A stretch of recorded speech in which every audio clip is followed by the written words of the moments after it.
sabiduría popular, clamaba. Naturalmente, Guillermo se entusiasmaba dándonos la receta perfecta del gazpacho, o mejor del majado, que era como lo denominaban los hombres que en torno a un gran lebrillo comunal majaban tomate, 1 o 2 dientes de ajo, que por cierto hace este elogio de la sabiduría popular, pero como espíritu extremadamente aristocrático, y podríamos añadir incluso que con su ejecutoria y su limpieza de sangre, que era José Guillermo García Valdecasas, detestaba con toda su alma el ajo. Era algo que no podía ver. Siempre se quejaba cuando le daban un plato con ajo. Le decían, pero si no lleva ajo. Y él decía, sí, sí lleva ajo. Pero no, lleva muy poco, usted no ha podido percibirlo. Y él decía, claro que he podido percibirlo. Y si no querían que supiera ajo, no haberle puesto ajo. En su última...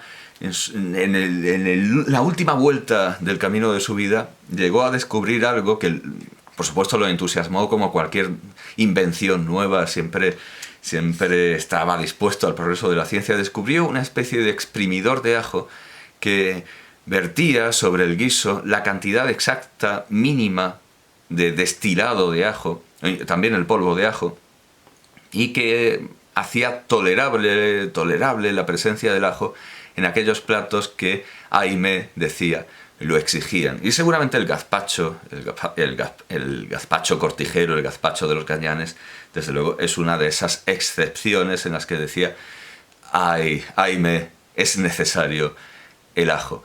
Él contaba, creo que no llegó a escribirlo, o si lo escribió, no sé, lo perdió. Era más bien un relato oral de un noble transilvano. Claro, en la historia de los vampiros él siempre se acordaba de ese divertidísimo texto de Feijoo que habla del vampiro griego, el brucolaco. Se había apasionado por esta universalidad de la figura de los vampiros. Bueno, pues un vampiro llega a España y pregunta entusiasmado por eso que llaman ustedes morcilla, que creo que está hecha de sangre, pero se horroriza el vampiro al saber que le echan ajo, y entendía que por supuesto, que el ajo es útil contra los vampiros, porque si Drácula es un conde, evidentemente detestará con toda su fuerza vital o mortal, vital o inmortal, si es un Nosferatu, si es el que no muere, detestará con toda su energía y su alma condenada el ajo, porque un aristócrata tiene que despreciar el ajo. Quienes también lo apreciaban mucho, y de esto se quejaban los romanos, eran los judíos. Por eso digo que los llamaban judíos hediondos y que estaban siempre mascando ajo. Por esto digo que en el detestar el ajo no solo exhibe su ejecutoria de hidalguía García Valdecasas, sino también su carta de limpieza de sangre, procedimiento que afortunadamente ha desaparecido en España y por supuesto en el Colegio de España, al igual que no solo se exigía la limpieza de sangre, sino acreditar que se era hijo legítimo. Por supuesto, todo esto que no estaba en los propósitos, en los designios del fundador, del cardenal Albornoz, todo esto ha desaparecido. Majaban tomate, dice García Valdecasas del gazpacho, 1 o 2 dientes de ajo, algo de pimiento verde, pan cortijero y agua. Claro, esto del pan cortijero es como las migas de campanero que mete Luis Buñuel creo que es en Viridiana. Viridiana, en Tristana, que es Catherine Deneuve, Tristana.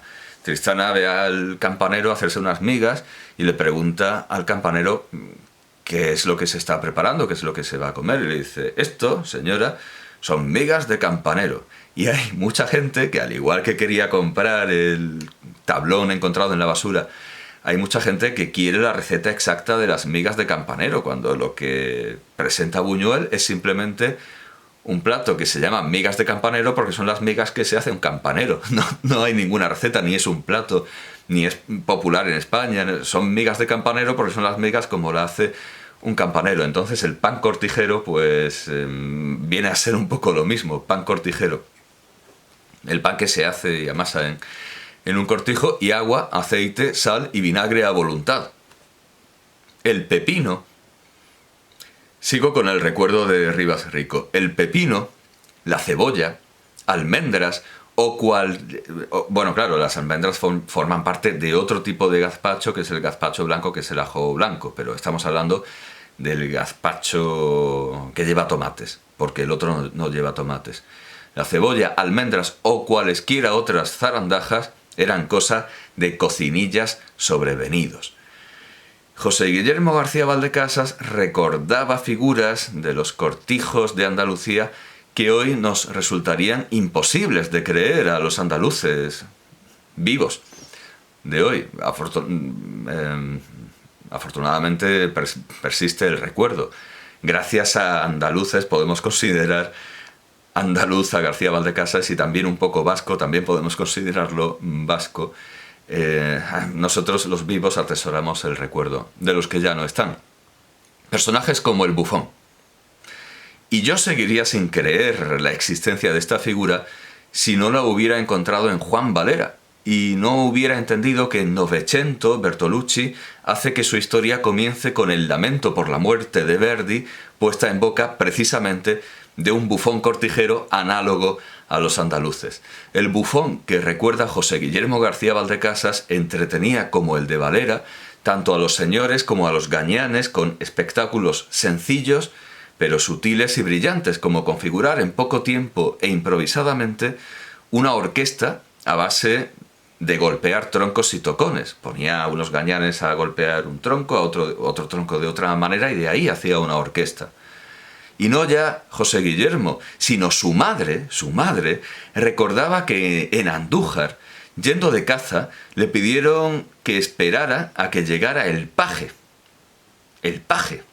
Que ciertamente no fue lo que se esperaba, porque era un paje un tanto talludito y entrado en años, como por otra parte no podía ser de otra manera, en un oficio que estaba desapareciendo.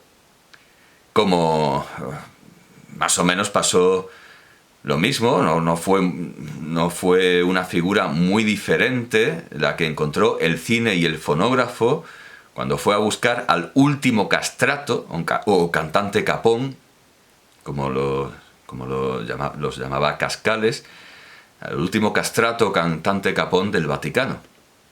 Por cierto que, en honor a la verdad y a las tradiciones andujareñas, tengo que decir que la receta de mi rector coincide en ingredientes, aunque no en densidad, con la primera receta que conozco del gazpacho con tomates.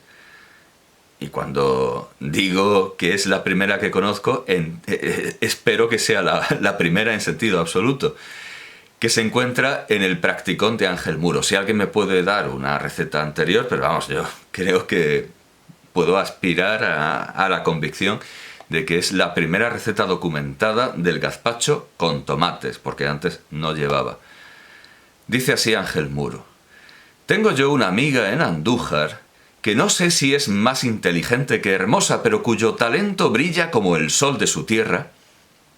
Brilla demasiado, don Ángel, brilla demasiado. Yo creo que tengo la frente quemada ayer de fotografiar en el estadio. Y cómo brilla el sol de Andújar. Caramba, cómo lo tenía que saber teniendo una amiga de allí. Cómo brilla el sol de Andújar.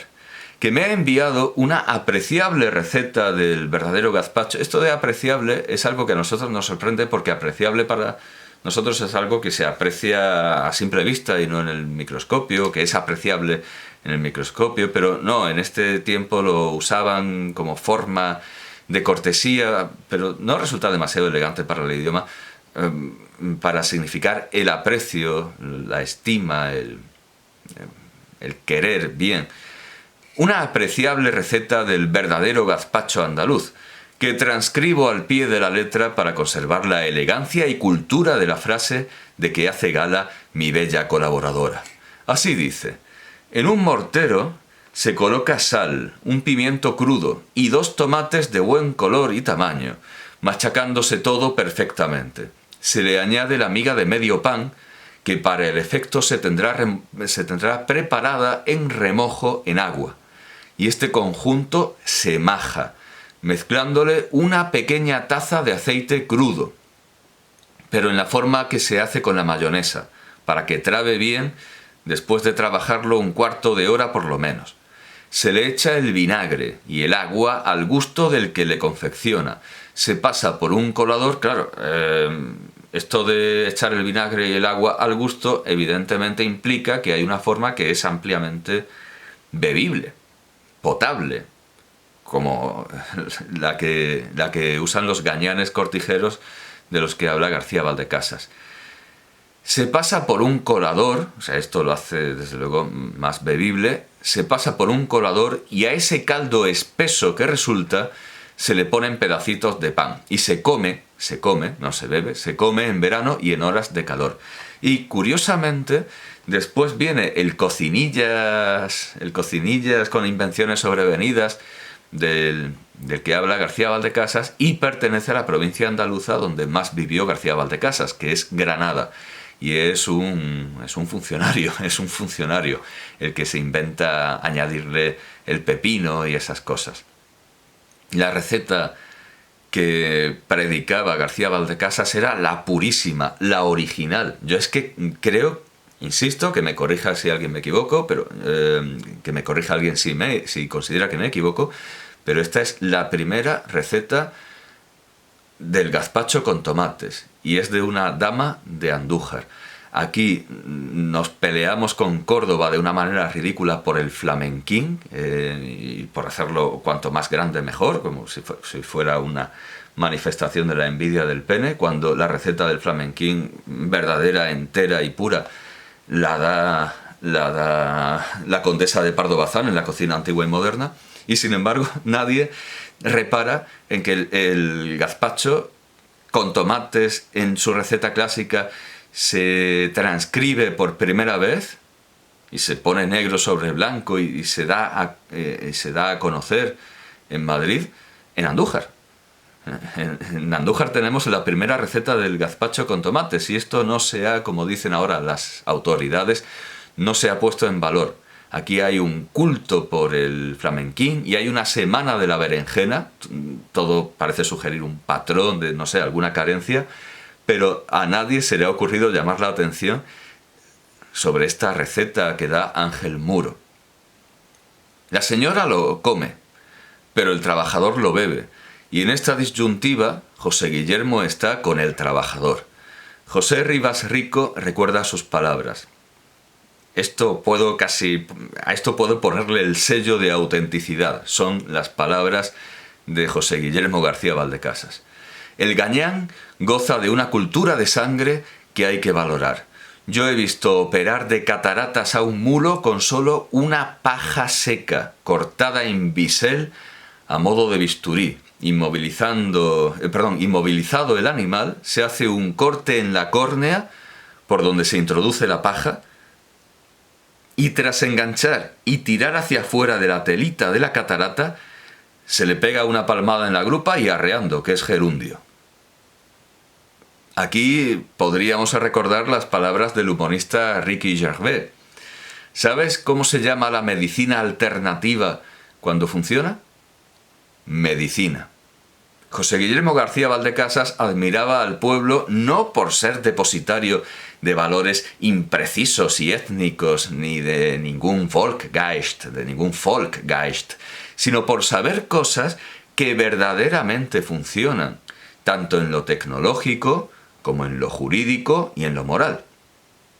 Si tuviéramos que considerar cronológicamente las manifestaciones del pueblo que José Guillermo García Valdecasas admiraba, habría que empezar por los pigmeos. Los pigmeos han sido siempre sometidos por el imperialismo feroz y racista de los bantúes y los belgas. No tenía escrito siempre, y ese siempre desde luego recuerda a ese siempre de Evo Morales cuando decía que los bolivianos habían resistido siempre al imperio español, al imperio romano. Bueno, quito lo de siempre, porque los pigmeos son mucho más antiguos que, desde luego, que los belgas y también que los bantúes. Pero siempre se ha reconocido y valorado por parte de estos colonizadores, de estos imperialistas, su saber, que asombrosamente conservan a pesar de todas las dificultades, y esto desde el tiempo de los antiguos egipcios, quienes veían su música y su baile como un preciado tesoro, aunque no dejaba de maravillarles, por supuesto, no dejaba de influir en esta admiración su asombrosa estatura. Los bantúes llegaron a creer que los pigmeos habían reclamado la posesión de la luna, clavando en ella sus lanzas en una época en la que estaba más baja.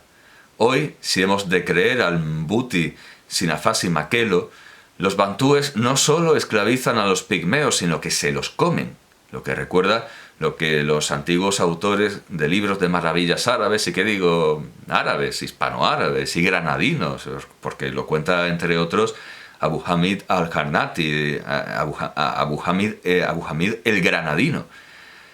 Lo que Abu Hamid dice de los Nisnas, o del Nisnas, es que componen poesía en árabe. Son unos seres, unas criaturas extrañas que componen poesía en árabe, pero los árabes se los comen. No tienen ningún problema como no son humanos, por mucho que escriban poesía en árabe, pueden hacer lo que quieran, no son humanos, se los comen. De los bantúes se podría decir lo que de los políticos que buscan el disputado voto del señor Cayo en la novela de este título de Miguel Delibes, que fue llevada al cine maravillosamente por Antonio Jiménez Rico. Que si ocurriera una catástrofe, tendrían que buscar a los pigmeos y pedirles de rodillas que les diesen de comer. Y sin embargo, los bantúes andan tratándolos peor que nuestros políticos a los labriegos y matando y comiéndose a la gallina de los huevos de oro. José Guillermo García Valdecasas contaba la historia de unos niños perdidos en África a los que no había manera de encontrar. Los blancos al final reconocieron su incapacidad y se dijeron: esto solo lo arreglan los pigmeos, hay que ir donde los pigmeos. Recurrieron a ellos y con su ciencia del rastreo, comparable a la de Paco el Bajo en Los Santos Inocentes, también de Miguel Delibes, los encontraron. No puedo dejar de recordar aquí una historia que trae una historia verídica y verdadera. No, es verdadera, pero no es, desde luego lo que no es verosímil, pero es verídica, pero no es verosímil. La trae Ruiz Díaz de Guzmán en su Historia Argentina del descubrimiento, población y conquista de las provincias del Río de la Plata. Y desde luego ha de divertir mucho a los lectores que me escuchan desde Buenos Aires, que como sigue siendo una ciudad culta, pues probablemente tengo allí más oyentes que en Alcaudete o en Úbeda o en Baeza, que fueron ciudades cultas. Bueno, Alcaudete no, pero bueno, Úbeda y Baeza sí, pero cuando yo llegué a Baeza por primera vez, lo primero que vi fue un tractor, entonces me di cuenta de que me había hecho una idea quizá equivocada de lo que ahora es Úbeda, era Úbeda. Bueno, no me acuerdo, sí, era Úbeda. Está todo bastante despoblado y bastante venido a menos. Buenos Aires, en cambio, conserva su ascendiente y conserva su civilización y cultura, aunque no siempre fue así. Y nada impide que con tanto peronismo en el futuro tampoco sea así. Pues en la historia argentina del descubrimiento, población y conquista de las provincias del Río de la Plata, a renglón seguido de tratar de los indios comechingones, dice Ruiz Díaz de Guzmán: en este tiempo padecían en Buenos Aires cruel hambre, porque faltándoles totalmente la ración, comían sapos, culebras y las carnes podridas que hallaban en los campos, de tal manera que los excrementos de unos comían los otros, viniendo a tanto extremo de hambre, que como en el tiempo de Tito y Vespasiano tuvieron cercada a Jerusalén, comieron carne humana, así sucedió a esta miserable gente, porque los vivos se sustentaban de la carne de los que morían, y aun de los ahorcados por justicia, sin dejarles más de los huesos. Y tal vez hubo que un hermano sacó las asaduras y entrañas a otro que estaba muerto para sustentarse con ellas. Finalmente murió casi toda la gente, donde sucedió que una mujer española, no pudiendo sobrellevar tan grande necesidad, fue constreñida a salirse del real e irse a los indios para poder sustentar la vida. Es decir, un momento, ¿esta posibilidad existía siempre? ¿Podíamos desde el principio pedir comida a los indios? Pero claro, en aquel tiempo, esta gente que se comía sus propios excrementos, sapos, culebras y carnes podridas, las entrañas de su hermano, heces, carne humana, diría que no, hombre, ¿cómo vamos a irnos a pedir comida a los indios? Hay que defender la civilización y los valores de la civilización. Estaban haciendo todo eso por defender la civilización frente a la barbarie de los indios. Esa posibilidad existía desde el principio, pero es la última. Casi todo el mundo está muerto y entonces una mujer toma esta decisión absurda para aquel tiempo, que es irse a pedir comida a los indios. Faltándoles totalmente la ración, comían sapos, culebras y las carnes podridas que hallaban en los campos, de tal manera que los excrementos de los unos comían los otros, viniendo a tanto extremo de hambre que, como en el tiempo de Tito y Vespasiano tuvieron cercada a Jerusalén, comieron carne humana, así sucedió a esta miserable gente. Pero podían irse con los indios, al igual que los numantinos podían rendirse y pedir comida a los romanos, pero prefirieron comerse entre ellos. No es desde luego baladí la pregunta del, por otro lado, soldado y héroe de guerra, autor del pez zar y del policía triste, del poli triste, que estoy intentando desde luego recordar, estoy intentando que me venga su nombre. Mientras recuerdo su nombre, diré que, a pesar de haber sido un héroe en la guerra patriótica, propuso en un artículo, en pleno deshielo de la Unión Soviética, propuso en un artículo que a lo mejor hubiera tenido sentido rendir, no sé si Stalingrado o Leningrado, no sé si Leningrado o Stalingrado, ahora mismo voy a hablar de él en poco tiempo, y seguramente tengo algún libro suyo por aquí. Lo tengo desde luego detrás en la doble fila de los clásicos rusos, pero ahora estoy teniendo un extrañísimo lapsus. Pero bueno, emplazo a quienes me escuchen para oír la biografía plagada de tragedias y desgracias de este escritor ruso que llegó a presentarse. Quizá hubiera sido más humano, llegó a plantearse, quizá hubiera sido más humano rendir Leningrado o Stalingrado a los nazis para evitar la carnicería que fue aquel asedio. Y todo el mundo, en ese momento en el que todo se podía cuestionar y plantear, todo el mundo lo dejó estar. Se ofenderían algunos, pero en general les pareció una pregunta inteligente de uno de los rusos más inteligentes de aquel tiempo. Se pudo hacer esta pregunta, que se podría haber hecho perfectamente en Jerusalén, en la Jerusalén de Tito y Vespasiano. Valdría más rendir Jerusalén a comernos unos a otros, o en Numancia, ¿verdad? Ese icono, ese mito, Numancia. Bueno, pues hubiera sido mejor rendir la ciudad a Roma, porque al fin y al cabo, quienes admiramos ese pasado de los numantinos no somos otra cosa que romanos. Los numantinos se comieron entre ellos, ¿verdad? Nosotros somos los romanos que vencieron. Y este admirar a los enemigos es para alabarnos a nosotros mismos, pero en realidad esos numantinos lo que hicieron fue una necedad y un absurdo. El comerse entre ellos simplemente por no rendir la ciudad a los romanos. Y este escritor, cuyo nombre se me escapa, pero del que hablaré en breve, llegaba a plantear lo mismo con los nazis. Hubiera valido más ceder la ciudad a los nazis. Y era un héroe de guerra, era un héroe de la guerra patriótica. Pero bueno, la historia no termina aquí. Finalmente murió casi toda la gente, donde sucedió que una mujer española, no pudiendo sobrellevar tan grande necesidad, fue constreñida a salirse del Real e irse a los indios para sustentar la vida. Y tomando la costa arriba, llegó cerca de la Punta Gorda en el Monte Grande.